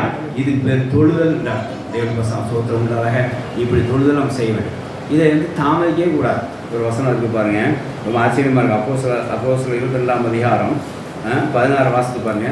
இதை நீங்கள் தாமதிக்கவே கூடாது. எப்படி நீங்கள் லேட்டாக வரலாம், எப்படி ஆராய்ச்சி மிஸ் பண்ணலாம் அப்படி உங்களுக்கு கேள்வி கேளுங்க. இதுக்கு பதில் இதெல்லாம் வாசிக்கலாம். இப்போ நீ why are taking late, ஏன் தாமதிக்கிற, என்ன காரியத்துக்காக? வாசிங்க. எழுந்து கேட்டா கர்த்தர் நாமத்தின் செய்ய தொழுதுகொள். கர்த்தர் உனக்கு செய்த நன்மைகளை நீ திருப்பி செலுத்தும் நேரம் இது, இதை தாமதிக்காதே. எழுந்து, தூங்கி விடாதே, வீட்டில் அசந்து விடாதே. காலையில் அப்படியே உங்களோட காரியங்களை நீ பிரயாசப்பட்டு தேவனுடைய ஆராதனைகளை தாமதிக்காத. எழுந்து கர்த்தர் நாமத்தின் செய்ய தொழுது கொண்டு ஞானஸ்நானம் பெற்று உன் பாவங்களுக்கு கழுவப்படு என்றார். ஹல்லேலூயா. தேவனுக்கு சோத்திரம் இல்லாத இந்த சத்தம் எப்போதும் உங்களுக்கு ஒலிக்க வேண்டும். ஆராதனை லேட்டாக வந்தேன்னா தொழுது டைம் போகுது, வொர்ஷிப் டைம் போகுதுன்னு என்ன அர்த்தம்? எழுந்துருன்னு அர்த்தம். எக்காந்து கொண்டோ நீங்கள் லேட்டாக வராதிங்க, குறிப்பாக ஒர்ஷிப் முடிஞ்சு வராதிங்க. என்ன அதுக்காக வராதிங்கன்னு சொல்லிட்டாங்க, வீட்டில் உட்காந்துறாங்க. ஒர்ஷிப் உள்ளே வந்துருங்க. தேவனுக்கு சோத்திரம். ஏன்னா ஒர்ஷிப்பில் தான் என்ன செய்கிறோம், பாட்டினாலும் வார்த்தைனாலும் என்ன செய்யறோம், தேவனை அவர் கொடுத்த ஆசை என்ன செய்கிறோம், நம்ம திருப்பி செலுத்துகிற ஒரு நேரமாக ஒதுக்கி வச்சிருக்கிறோம். அதுதான் தொழுதல்னு சொல்லி அர்த்தம். அந்த தொழுதல் நம்ம என்ன செய்யக்கூடாது, எக்காலத்து கொண்டோம் தாமதிக்க கூடாது. You should not late. அப்போ நல்லா புரிஞ்சுக்கோங்க. இது ஒரு குறிப்பாக ஒரே வார்த்தை சொல்லி முடிக்கிறேன். கர்த்தர் செய்த நன்மைகளை அவருக்கு நாம் திருப்பி செலுத்துகிற நேரம் தான் தொழுதல் நேரம். கர்த்தர் செய்த நன்மைகளை அந்த பாத்திரத்தை, புதியான கொடுத்த பாத்திரத்தை வைத்து அது எப்படி திருப்பி செலுத்தலாம்? கர்த்தர் கொடுத்த அந்த புதியான பாத்திரத்தை, அந்த பொருளே தேவன்கிட்ட சமர்ப்பிக்க தான் தொழுகிற ஒரு நேரமாக இருக்குது. அது எப்படி தொழுகிற நேரம் என்று சொன்னால், அந்த பாத்திரம் கொடுத்த நீரே, துதிக்கப்படுற நீரே, இதை கொடுத்த நீரே என்று சொல்லி அவரை போலுறோம். பார்த்தீங்களா? அது பாட்டியனாவது வார்த்தையெல்லாம் இருந்ததுன்னா அதுதான் தொழுதுன்னு சொல்லி அர்த்தம். இந்த காரியத்தை வேதாந்தத்தில் வருஷத்தோடு செஞ்சுருக்காங்க, மாதத்தோடு செஞ்சுருக்காங்க, வாரம் மட்டும் செஞ்சுருக்காங்க, டெய்லியும் செஞ்சுருக்காங்க. இப்போ நீ செய்யறதுக்கு என்ன செய்யாத, தாமதிக்காத. ஹல்லேலூயா. தேவனுக்கு சோத்திரம் உண்டாதாக. அதனால எக்காலத்து கொண்டும் இந்த தொழுதல் விஷயத்தை நீங்கள் தவற விட்டுறாதீங்க. மாதம் 1ஆம் தேதி வாய்ப்படுச்சுன்னா கூப்பிடுங்க. எப்படி சொல்லலாம், ஐயா எப்போ 1ஆம் தேதி ஜோம் பண்ணி எப்போ வரீங்க? நான் பெரும்பாலும் 1ஆம் தேதி காலைல 9 மணிக்கு வந்து ஜோம் பண்ணேன். சில நேரம் 5 மணிக்கு வந்து ஜோம் பண்ணுறதா எல்லாம் செய்வாங்க. ஆனால் என் ஸ்கூல் நிமித்தமாக காலையிலே வந்து 1ஆம் தேதி காலை ஜெபிக்க வழக்கம். நியூ இயர்க்கு எப்போ எல்லாம் வந்துடுங்க, பிரச்சனை இல்லை. மாதத்துக்கும் இப்படி ஒரு நடக்கும், வாரத்துக்கும் சண்டே சர்வீஸும் பிரச்சனை இல்லை. ஆனால் டெய்லியும் நடக்கும். அனைத்து வராதுன்னா வீட்டிலேருந்து தொழுது கொள்ளுங்க. ஆனால் அதிகாலையில் தொழுது கொள்ளணும். எல்லா வேலையும் முடிச்சுட்டு சும்மா தான் இருக்கேன் ஆண்ட தொழுகணும் அப்படிலாம் பண்ணக்கூடாது. ஏன்னா தேவன் தொழுகணும் முதல்ல என்ன செய்யணும், முதலிடம் கொடுக்க வேண்டாம். எது சொல்லணும், தாமதிக்கக்கூடாது. அப்படின்னா அதை டிலே பண்ணிடாதீங்க எங்கிறத அர்த்தம். கர்த்தருக்கு சோத்திரம் உள்ளாக. அதனால் தொழுதல் நம்ம வாழ்க்கையிலே ரொம்ப முக்கியம். தேவன் நம்ம கொடுத்த ஆசீர்வாதங்களை திருப்பி துதிப்பதினாலும் பாட்டினாலும் செலுத்துகிற நேரம். இப்போ நீங்கள் சரியாக எழுதிக்கொள்ளுங்க. தொழுதல் என்பது தேவன் நம்ம கொடுத்த ஆசீர்வாதங்களை திருப்பி அவருக்கு அவர் துதிகளினாலும் பாட்டினாலும் வார்த்தையினாலும் அவருக்கு திருப்பி செலுத்துகிற நேரம் தான் தேவனை தொழுதுகொள்ள நேரம். ஆமென். ஹல்லேலூயா. அப்படி செய்ய தேவாசை பெற்றுக்கொள்ளுங்க. இப்படி செய்யறதுனால உங்களுக்கு என்ன உண்டாகும் தெரியுமா?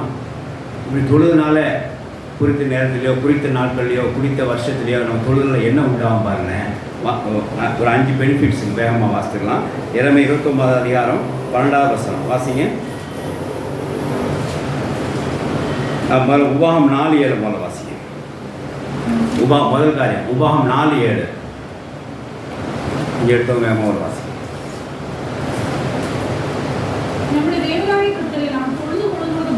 நாம் தேவனாய கர்த்தரை தொழுது கொள்ளும் போதெல்லாம் அவர் நமக்கு சமீபமா இருக்கிறார். ஹல்லேலூயா. நீங்க தொழுது போல என்ன உண்டான்னு நினைச்சிட்டு இருக்கீங்க? பக்கத்துல அக்கா வந்து கூட சேர மாட்டாங்க, பக்கத்துல அண்ணன் வந்து கூட சேர மாட்டாங்க, தூரத்துல மாமா அவங்க ஃபோன் பண்ணி விசாரிக்க மாட்டாங்க. பரலோகத்துக்கு தேவன் நமக்கு என்னவா இருப்பார்? சமீபமா. ஹல்லேலூயா. நீங்க தொழுது கொள்ளலாம், பரலோகத்துக்கு தேவன் நமக்கு என்னவா இருப்பார்? சமீபமா இருக்கிற அனுபவத்தை பெற்றுக் கொள்ளுங்க. ஹல்லேலூயா. எழுபசாம் சோத்திரம் இல்லாத நான் ஒரு நாள் ரொம்ப பயந்தேன். கொரோனா பீரியட் முடிஞ்சோடனே இன்ஸ்பெக்ஷன் வராங்க, செக்கிங் வராங்க அப்படின்னு சொல்லி அப்படியெல்லாம் இருந்து சானிடைசர் எல்லாம் இருந்துச்சு. இருந்தாலும் தள்ளி ஆள் உட்காருன்னு சொல்லி எதாவது ஃபைன் என்ன போட்டுருவாங்களோ பயம் இருந்துச்சு. அப்போ உடனே நான் பயந்தவனாக இருந்தேன். அப்போது பக்கத்தில் ஒரு பெரிய ஆள் இருக்கிற மாதிரியும் அது ஏசு ஒரு உருவம் உள்ளவர மாதிரியும் நிற்கிறத நான் பார்த்தேன். அந்த எனக்கு பயமாக இருக்கு. நான் பக்கத்தில் நான் இருக்கிறேன், உனக்கு என்ன பயம் அப்படின்னு சொல்லி கர்த்தர் கேட்டான். ஹல்லேலூயா. அப்போ தான் எனக்கு புரிஞ்சுது, சமீ தேவன் தொழுகும் போது கர்த்தர் செய்கிறார், பக்கத்தில் வந்துடுறார். அப்போது பாருங்க, அதை பாட்டு பாடுவோம், எனக்கு அதை ஞாபகம் வந்துச்சு. அந்த பாட்டில் ஏசு ராஜாவே என் பலனானீரே, எதற்கு நானும் பயப்பட மாட்டேன். ஹல்லேலூயா. பயம் இல்லை எனக்கு அப்படின்னு வார்த்தையை ஞாபகம். அப்போ இதெல்லாம் நம்ம துதித்து தொழுது கொண்டிருக்கிறோம். அப்போ இதெல்லாம் நினைவு வந்துச்சு எனக்கு. அப்போ தேவன் பக்கத்திலே சேர் போட்டு சிங்காசனமாக இங்கே இருக்கிறார். ஏசு சிங்காசனமாக உட்கார்ந்துருக்கிறார். அப்போ நாம் ஏன் பயப்படணும்? பயப்பட அவசியம் இல்லை. அப்புறம் தைரியமாக அந்த ஆராதனை நடத்த முடியும். கர்த்தருக்கு சோத்திரம் உண்டாக. அப்போ தொழுது கொள்ளும்போதெல்லாம் அவர் சமீபமாக இருக்கிற ஃபீலை நீங்கள் என்ன செய்யலாம்? பார்க்கலாம். தேவனுக்கு சோத்திரம் உண்டாக. அந்த அவங்க வந்து சொன்னாங்க, 4 பேர் என்ன சொன்னாங்க?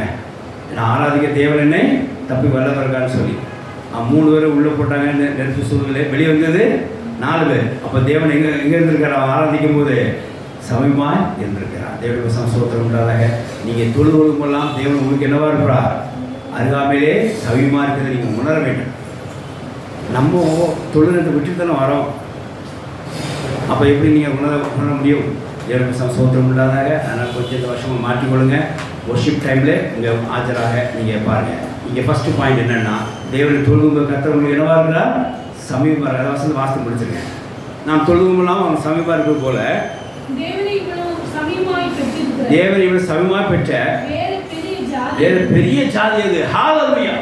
நாம் தொழுகும்போதெல்லாம் தேவன் சமீபமாக இருக்கிறார். நம்மளோட பெரிய ஜாதி எது என்று சொல்லி தேவசனம் கொடுக்கப்பட்டது. ஆகிய நான் தொடர்ந்து நான் தேவனை தொழுது கொண்டு கர்த்தருக்கு சமீபமாக உணர்வோமாக. கர்த்தருக்கு சோத்திரம் உள்ளதாக. 2வது காரியம் எரேமியா 29 அதிகாரம் 12 வாசிக்கலாம். இங்கே நீங்கள் தொழுது கொள்ளும்போதெல்லாம் தேவன் உங்கள் விண்ணப்பத்தை கேட்கிறார். தேவன் உங்கள் ஜபத்தை கேட்கிறார். தேவன் உங்களுக்கு பதில் ஆயத்தமாக இருக்கிறார். உங்கள் ஜபங்களுக்கு அவர் செவி கொடுக்கிறவராக இருக்கிறார். வாசிக்கலாம். நீங்கள் என்னை தொழுது கொண்டு என்னை நோக்கி விண்ணப்பம் பண்ணுவீங்க. You will giving application to me. நான் உங்களுக்கு என்ன செய்வேன்? செவி கொடுப்பேன். கண்டு காணாமல் இருக்க மாட்டேன். நீங்கள் என்னை தொழுது கொண்டு விண்ணப்பத்தை வச்சதுனால உங்கள் பாரங்களை இறக்கி வாரீங்க. தொழுது கொண்டு இறக்கி வைங்க. ஸ்ட்ரெயிட்டாக ப்ரேயர் நேரம் எப்போ பாஸ்டர் அப்போ வந்து அப்படின்னு சொல்லக்கூடாது. தொழுது கொண்டு இறக்கி வைங்க. இறக்கி வைக்கும்போது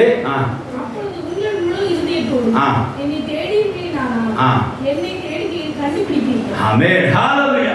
நீங்கள் தொழுது கொண்டு தேவனுடைய விண்ணப்பத்தை வச்சு இப்போ தேடி பாருங்க. தேவன் நீங்கள் கண்டடைவீங்க. அவர் சமீபமாக இருக்க நீங்கள் உணர்வீங்க. உங்கள் விண்ணப்பம் என்னவும் தேவனை செவிக்கிற செய்யும் போய் எட்டும். ஹல்லேலூயா. அதனால் தேவனை தொழுகுள்ள ஒரு பெனிஃபிட்ஸ் எல்லாம் பார்க்குறோம். கர்த்தரை நீங்கள் தொழுகுலாம் தேவன் உங்களுக்கு என்னவா இருக்கிறார்? சமீபமாக இருக்கிறார். மற்றும் உங்கள் ஜபங்களுக்கு செவி கொடுக்குறாருக்கிறார். இவ்வளோ பாரம் இருக்க, இவ்வளோ கஷ்டங்கள் இருக்க, ஒன்றும் பயப்படாது. எனக்கு ஜோயில் நான் சொன்ன ஆலோசனை தான். ஏன் பாரமாக இருக்கியா, பாரம் துக்கமாக இருக்கு, ஒன்றும் பயப்படாதீங்க. நாளைக்கு ஆராதனை எல்லாம் செய்யாது. நீங்கள் ஒரு வாரம் வராதனால உங்களுக்கு பாரம் ஏறுது. நீங்கள் வாங்க, வந்து நீங்கள் ஆராதனை கலந்து கொள்ளுங்க. உங்கள் பாரம் நீங்கள் தான் இல்லைன்னு பாருங்கள். கர்த்தர் உங்களுக்கு ஒரு ஆலோசனை தருவார். நீங்கள் ஜெபம் பண்ணுறீங்க, ஜெபம் பண்ணுறது பாட்டு அனாதை விட்டு வர விட மாட்டார். தான் தொண்ணூறு பிள்ளைங்க என்ன செய்வார்? எப்படியும் அவன் செவி கொடுத்த விண்ணப்பத்துக்கு நிச்சயமாக ஒரு பதில் கொடுப்பார். ஹல்லேலூயா. என்ன அதாவது நீங்கள் வேண்ட பிரகாரம் கிடைக்கணுங்களா கிடைக்காதுன்னு நினைக்காதீங்க. கிடைக்குமா கிடைக்காதுங்கிற பதிலை உங்களுக்கு என்ன செய்வார். இன்னைக்கு நம்ம வேண்டும் கிடைக்கணுமே, கிடைக்கலன்னா பதில் கேட்கணும்னு நினைக்காதீங்க. கிடைக்கலன்னா அவர் அதுக்கு என்ன செஞ்சிருக்கிறார், நோங்கிற பதிலை கொடுத்துருக்கான்னு சொல்லி அர்த்தம். கிடைச்சுன்னா எஸ்ங்கிற பதிலை கொடுத்துருக்கான்னு அர்த்தம். ஆனால் எப்படியும் உங்கள் ஜபம் உங்களுக்கு என்ன கேது, தேவனை செவி கிடைச்சிட்டு போய் எட்டுது. தேவனை பசங்க சோத்திரம் இல்லாத ஆகையினாலே நீங்கள் தேவனை தொழுது கொள்ளும்போது கர்த்தர் ஜபங்களுக்கு என்ன செய்யறா, செவி கொடுக்குறா. அப்படியே சகரியா 13ஆம் அதிகாரம் 9ஆம் வசனத்தை வாசிங்க. தொழுது கொள்ளும்போது உங்கள் ஜபம் கேட்கப்படும். வாசிக்கலாம். சகரியா 13:9. நீங்கள் தேவனை தொழுது கொள்ளும்போது உங்கள் ஜபம் கேட்கப்படும், கர்த்தர் அதுக்கு செவி கொடுப்பார். வாசிங்க. ஊருக்கு அவரை நாமத்தை தொழுது கொள்வார்கள், நான் விண்ணப்பத்தை அப்போதுதான் கேட்பேன். ஹல்லேலூயா. இது என் ஜனம் என்று நான் சொல்லுவேன், கர்த்தர் தேவன் என்று அவர்கள் சொல்லுவார்கள். ஆமென். ஹல்லேலூயா. பாருங்க, இதெல்லாம் எப்ப நடக்குங்க? இப்ப தொழுவுன்னா என்ன, அவர் செய்த நன்மைகளை அவர் கொடுத்த நன்மைகளை வைத்து அவருக்கு வார்த்தையினாலும் பாட்டினாலும் சோத்திரபதி செலுத்தி கர்த்தர் என்ன செய்கிறோம், அது அவர் செய்கிற ஆசீர்வாதங்களுக்கு ரீபே பண்ணுறோம். இப்படி செய்யும்போது அவங்க விண்ணப்பத்தை நான் செய்வேன், கேட்பேன், நான் அவர்கள் தேவன் என்று சொல்வார்கள், அவர்கள் ஜனம் என்று நான் சொல்வேன். ஹல்லேலூயா. இப்படி தேவன் ஒரு பாக்கியத்தை தொழுவுகளுக்கு கொடுத்துருக்கான்னு சொல்லி பார்க்குறோம். கர்த்தர் பசாம் சோத்திரம் உண்டாக 3ஆம் வசனம். இப்படி தொழுவுழுவன் என்னென்னைக்கு ரட்சிக்கப்படுவான். ஒரு காரியத்தை மாற்றம் இல்லை, தொடர்ந்து ரட்சிக்கப்படுவான். தொடர்ந்து he will be saved. யோவேல் 2ஆம் அதிகாரம் 32ஆம் வசனம் வாசிக்கலாம். யோவேல் 2:32.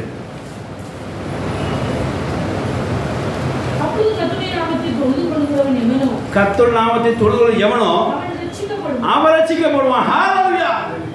நீங்க தேவனை டெய்லி தொழுதுனா டெய்லி ரட்சிக்கப்படுவீங்க.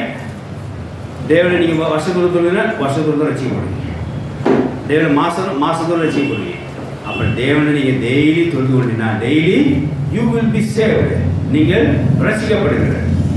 இது அப்போஸ்தலர் ரோமர் 10:13 வாசிக்கிறோம். இந்த வசனம் தான் அங்கே கோட் பண்ணிருக்காரு பாருங்க. இது அப்போஸ்தலர் உபதேசத்துல வசனம் இருக்கு, இதை கோட் ரெஃபரன்ஸ் கொடுத்துருக்காரு பாருங்க. ரோமர் 10ஆம் அதிகாரம் 13 வாசிங்க.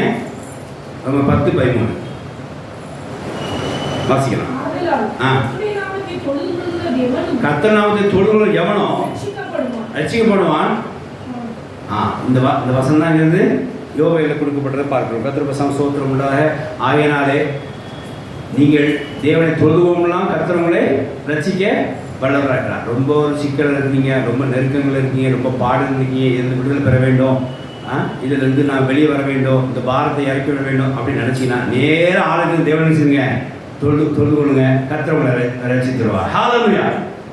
மனபாரமாக இருக்குது, மனக்கவலையாக இருக்குது, அல்லது மன நெருக்கமாக இருக்குது, இந்த சிக்கல் இருக்குது, இந்த பாவத்தில் இருக்குது, நான் விடுதலை ஆகனா, இந்த நெருக்கடிலேருந்து எனக்கு விடுதலை உண்டா, ரட்சிப்பு உண்டாகுமா அப்படின்னு கவலைப்படாதீங்க. நேராக நீங்கள் செய்ய வேண்டிய ஒரே காரியம் தேவனை போய் ஆலயத்தை செய்யுங்க, தொழுது கொள்ளுங்க, ரட்சிப்பு உண்டாகும். ஹல்லேலூயா. அவையினாலே தேவனை தொழுது கொள்வதற்கு இங்கே 3ஆவது பாக்கியம் ரட்சிப்பு உண்டாகும் சொல்லி பார்க்கிறோம். கர்த்தர் பசாம் சோத்திரம் உண்டாதாக. 4ஆவது காரியம் செப்பனியா 3ஆம் அதிகாரம் 2ஆம் வசனத்தை வாசிக்கலாம். செப்பனியா 3ஆம் அதிகாரம் 2ஆம் வசனம்.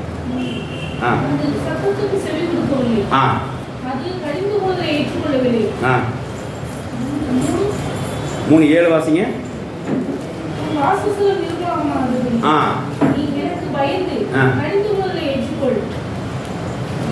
செப்பனியா தானே வாசிக்கிறீங்க? 9. கரெக்ட்.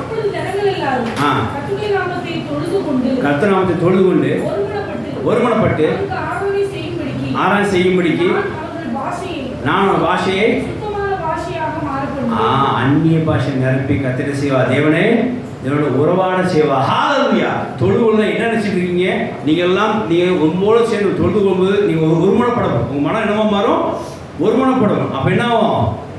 நல்ல பாஷைகளை கத்திர செய்வார், தன்னோட பேச முடியாது, சுத்த முடியாது. வசனம் திருப்பி வாசிங்க. தொழுது கொண்டு ஒருமனப்பட்டு தேவனை ஆராய்ச்சி செய்யும் பொழுது நான் ஒரு பாஷையை சுத்தமான பாஷையாக மாறப்படுவேன். ஹல்லேலூயா. இப்போ அந்நிய பாஷை வரத்தை கொடுத்து சுத்தமான வரத்தை கொடுத்து தேவனோட என்ன செய்வார்? உறவாட செய்ததால் தொழுகிற இடத்துல உண்டாகிற இன்னொரு பாக்கியமா. அப்போ தேவனை தொழுவோம்லாம் கர்த்தனை செய்கிற அவங்களோட உறவாடுகிறான்னு சொல்லி அர்த்தம். 4வது பாக்கியம் பாருங்க. ஆண்டவர்கிட்ட பேசுவாரா, ஆண்டவர்கிட்ட சொல்லுவாரா, எனக்கு பதில் தருவாரா அப்படி வீட்டில் உட்காந்துருக்காங்க. எழுந்து இங்கே வந்து என்ன செய்யுங்க? கர்த்தர் நாமத்தை தொழுது கொள்ளுங்க. ஒரு சுத்தமான பாஷையை உங்களுக்கு கொடுப்பார். அது மூலமாக தேவன் கூட பேசுவார். ஹல்லேலூயா. தேவனுக்கு சோத்திரம் இல்லாதங்க. நான் நிறைய நாள் அப்படிதான் 2-3 சத்தம் இங்கே வந்து கேட்டுருக்கேன். நான் தெளிவாக இருக்கேன். அப்போ தேவனை தொழுது கொள்ளும்போது தான் இந்த சத்தம் என்னை பலப்படுத்துகிறத பார்ப்பேன். ஒரு சுத்தமான பாஷையினால கர்த்தர் என்னை திருப்தி கொடுக்குறாருன்னு சொல்லி பார்ப்பேன். அப்போ தேவனோடு பேச வேண்டும் என்று சொன்னால், தேவனோடு உறவாட வேண்டும் சொன்னால், தேவனுக்கு பதில் தர வேண்டும்னா நீங்கள் எழுந்து விசிங்க, தாமதிக்காமல் தேவனை தொழுது கொள்ள வந்து ஆலயத்துக்கு. ஹல்லேலூயா. அவள் தொழுது கொள்ளும்போது அவர் சுத்தமான பாஷையை கொடுத்து அவள் என்ன செய்வேன்? நான் பாதுகாப்பேன், ஆசையை பெற்று சொல்லி பார்க்கிறோம். தேவனுக்கு சோத்திரம் உண்டாதாக. ஆகியனாலே கர்த்தர் நாமத்தை தொழுது கொள்ளலாம். தேவன் நமக்கு ஒரு சுத்த பாஷையை கொடுத்து நம்ம தேவனோட உறவாட செய்கிறார், தேவனும் கூட பேசுகிற ஒரு அனுபவத்தை நமக்கு தருகிறார். ஹல்லேலூயா. இது 4வது பாக்கியம். 5வது பாக்கியம், கர்த்தர் நம்மளை ஆசீர்வதிப்பார். ரோமர் 10ஆம் அதிகாரம் 12ஆம் வசனம். நீங்கள் ஐஸ்வர்யன் ஆகுதுன்னா, நீங்கள் நல்லா செழிப்பாக ஆகணும்னா ஃப்ளாட்டாகவே வசனம் இருக்குது. மறைமுகமாக இல்லை, ஃப்ளாட்டாகவே கர்த்தர் வார்த்தைகள் இருக்குது. ரோமர் 10ஆம் அதிகாரம் 12ஆம் வசனம். நீங்கள் ஐஸ்வர்யம் ஆக வேண்டும் என்று சொன்னால், நீங்கள் நல்லா செழிப்பாக கர்த்தருக்குள்ள காணப்பட வேண்டும் சொன்னால், இந்த ரோமர் 10:12 மறந்துடாதீங்க. அதைப்படி செஞ்சு பாருங்கள். நீங்கள் ஐஸ்வர்யம் உள்ளவராக இருப்பீங்க, செழிப்பாகவும் இருப்பீங்க. வாசிக்கலாம். யாரும் எனக்கு பட்சபாதமே கிடையாது, வித்தியாசமே கிடையாது. எல்லாருக்கும் எல்லாருக்கும் தம்மை தொழுகிற யாவருக்கும், யாவரும் தம்மை தொழுகிற யாவருக்கும் ஐஸ்வர்ய சம்பன்னராக இருக்கிறார். ஹல்லேலூயா. இதில் என்ன அர்த்தம் தெரியுமா? உங்களுக்கு அவர் என்னவா இருக்கிறார்? ரிசோர்ஸஸாக இருக்கிறார் அர்த்தம். உங்களுக்கு ஆசை அள்ளி தருகிற ஐஸ்வர்யம் பண்ணக்கூடியவரா இருக்கிறான்னு சொல்லி அர்த்தம். எனக்கு தேவையில்லை, அப்படி இல்லை, ரொம்ப தேவையை பூர்த்தி ஆகலை அப்படின்னு பயப்படாதீங்க. படத்தைகள் அப்படி இருக்குது, நெருக்கடி அப்படி இருக்குது, இன்னும் காரியம் பூர்த்தி படவில்லை அப்படின்னு நினைக்கிறேன். எப்படியாவது கஷ்டப்பட்டாலும் ஒரு வேளை காசு இருந்தாலும் கரெக்டு நேரம் ஆலயத்திலிருந்து தேவன் தொழுது கொடுங்க. யூதர்கள் இல்லை, கிரேக்கர்கள் பட்சபாதமே இல்லை. தேவன் உங்களுக்கு தொழுதை பார்த்து என்ன செய்வார்? ஐஸ்வர்யத்தை அழித்தது. அதாவது தன்னுடைய உங்களுக்கு ஐஸ்வர்யமோ உங்களுக்கு வேண்டிய பரிபூர்ண ஐஸ்வர்யம் பண்ணவராய் அவர் காணப்படுவதை நீங்கள் உணரலாம். கர்த்தருக்கு சோத்திரம் உண்டாதாக.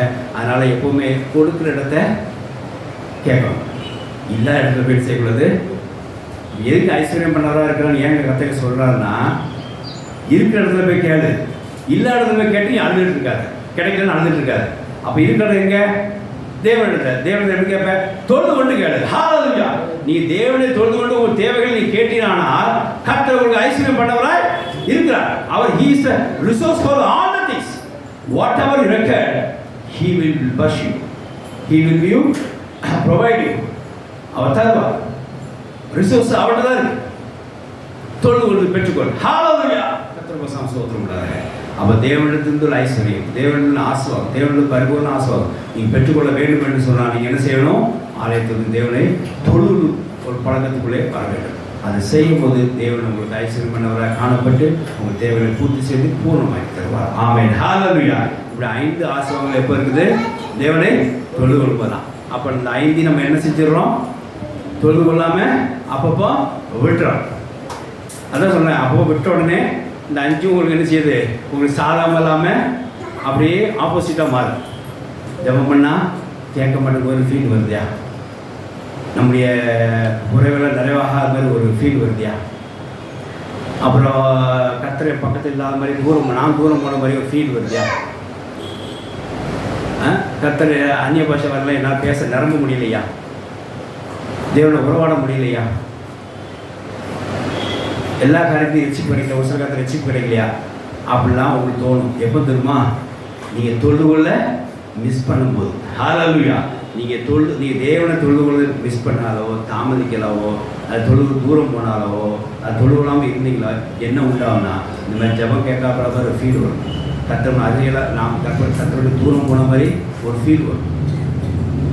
குறிப்பாக நம்ம எதுவும் சில காரியங்கள் ரசிப்படாமல் அப்படி இருக்கிற மாதிரியே அப்படியே சாக்கடையில் நிற்கிற மாதிரியே ஒரு ஃபீல் வரும். ஒரு அருவப்புக்குள்ளே நிற்கிற மாதிரி ஃபீல் வரும். நீ ரசிக்கப்படலைன்னா அருவப்புள்ள இருக்க மாதிரி ஒரு ஃபீல் வரும். நீ தொழுகுள்ள தாமதிக்கும் போதோ தொழுவாமல் இருக்கும்போதோ நம்மளோட குறைகள் நிறைவாக்காத மாதிரியே ஒரு ஃபீல் வரும். விசேஷமாய் நீ தொழுகுலாமல் இருக்கும்போது தேவனோட பேசாமல் இருக்கிறதோ அப்படின்னு ஒரு ஃபீல் வரும். இதெல்லாம் ஓவர் கம் பண்ண என்ன செய்யணும்? தேவனை தொழுது கொள்ளும். எட்டாவது கொள்வதில் மிஸ் பண்ணக்கூடாது. ஹல்லேலூயா. தேவன் வசனம் ஸ்தோத்திரம் உண்டாதாக. ஆகையால் தொடர்ந்து தேவனை தொழுது கொண்டு அவர் நம்மளுடைய ஜெபத்தை கேட்க முடியாது நாம் ஆயத்தப்படுவோமாக. தொடர்ந்து நாம் தேவனை தொழுது கொண்டு கர்த்தர் நம்முடைய அறைய சமயமாக இருக்கிற உணர்வோமாக. தொடர்ந்து நாம் தேவனை தொழுது கொண்டு கர்த்தர் நம்முடைய எல்லா விஷயம் ரட்சிப்புக்காக நமக்கு உதவி முடியாது. கர்த்தர் நமக்கு உதவி செய்வராக. தொடர்ந்து நம்ம தேவனை தொழுது கொண்டு அந்நிய பாஷையில் பேசி தேவனை எப்பவும் நம்மோடு பேசுகிறவராக காணப்படுவோம். நாம் ஆயத்தப்படுவோமாக. தொடர்ந்து நாம் தேவனை தொழுது கொண்டு கர்த்தர் நம் எல்லா ஆசை பெற்று கொண்டு நம்ம குறைவெல்லாம் கர்த்தர் நிறைவாக்க முடியாது. நம்ம ஆயத்தப்படுவோமாக. இப்படி தொழுது மூலமாக உள்ள ஆசீர்வாதத்தை நம்ம பார்க்கிறோம். தேவனுக்கு சந்தோத்திரம் உண்டாதாக. சகரியா அதே ரோமர் 10:14 வாசிங்க. தொடர்ந்து வாசிங்க. ரோமர் 10:14.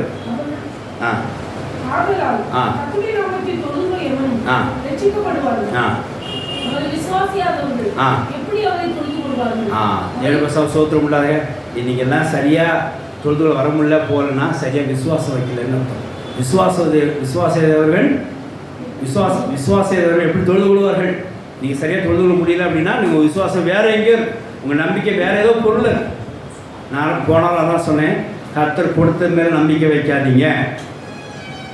அந்த பொருளை கொடுத்த கர்த்தரை நம்பிக்கை வைங்க.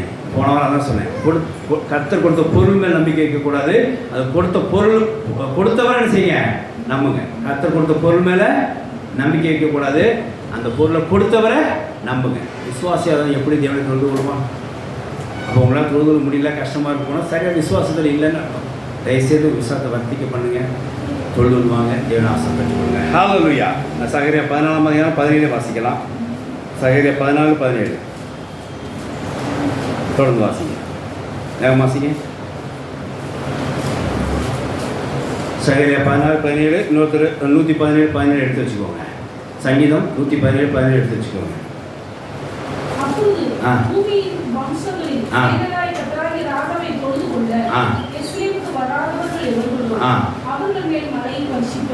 பார்த்தீங்களா? இப்போ நெகட்டிவாக சொல்கிறேன். நீங்கள் தேவனை தொழுதுகள்னா மழை அங்கே வர்ஷிக்கவில்லை. பத்திரவசம் சோத்திரம் உண்டாதாக. இந்த விஷயம் ரொம்ப கவனமாக இருக்கேன். இப்படி ஒரு ஆசீர்வாத கேள்வி இருக்குது அப்படின்றது தேவப்பிள்ளை தேவசனத்தை உணர்ந்து கொள்ள வேண்டும். தேவனை தொழுது கொள்ளனா என்ன இருக்காது? மழை இல்லை, ஆசீர்வாதம் இருக்காதுன்னு சொல்லப்படுது. பத்திரவசம் சோத்திரம் உண்டாதாக. அதனால் இந்த உபதேசம் எல்லாத்துக்கும் பொருந்தும். அதனால் கொஞ்சம் கவனமாக தேவனை தொழுது கொண்டு கர்த்தர் ஆசீர்வாதம் பெற்றுக்கொள்ளும் என்று சொல்லி துவாவின் நாட்களில் நம்ம துள்ளம் பெற்றுகிறார். வாசிக்கலாம். சங்கீதம் 117:17 வாசித்து முடிக்கலாம். நானே நான் என்ன செய்வேன்? இவ்வளோ கேட்டுட்டோம்ல, நானும் என்ன செய்வேன்? கர்த்தர் செய்த நன்மைகளுக்கு வார்த்தையினாலும் பாட்டினாலும் சோத்திரங்கள் செலுத்தி கர்த்தர் என்ன செய்வேன்? தொழுது கொள்வேன். ஹல்லேலூயா. ஆகையால் தொடர்ந்து நாம் தேவன் நமக்கு அளித்த நன்மைகளை நினைவு கொண்டு அந்த ரட்சிப்பின் பாத்திரத்தை, அந்த புதிதான பாத்திரத்தை கர்த்தரை நீதியை கொடுத்திருப்பி சொல்லி அதை நம்ம கர்த்தர் செய்த நன்மைகளை திருப்பி துதிபதிகளாகவும் சோத்திர பலிகளாகவும் பாட்டினாலும் திருப்பி செலுத்தி நாம் தொழில் செய்து தொடர்ந்து தேவன் சமயமாக நம்ம உணர்வோமாக, தேவன் நம்ம ஜபத்தை கேட்கறதுக்கு நம்ம ஆயத்தமாக, தேவனோட பேசுறதுக்கு நம்ம ஆயத்தமாக, தேவன் நமக்கு ஆசீர்வாதம் கொடுத்து அதாவது நம்மளுடைய தேவையை சந்திக்க நமக்கு நாம் ஆயத்தப்படுவோமாக. விசேஷமாக தேவன் எல்லா காலத்திலும் ரட்சிப்பு கொடுக்க நாம் ஆயத்தமாகும். தொடர்ந்து தேவன் தொடர்ந்து கொண்டு கர்த்தர் ஆசீர்வாதம் பெற்றுக் கொள்வோங்க. கர்த்தர் தாமே இந்த வார்த்தைகளை ஆசீர்வதிப்பார். ஆமென். ஹல்லேலூயா. ஹல்லேலூயா. சோத்திரம். நம்ம எல்லாரும் அப்படி தேவனை சோதரிப்போமாக.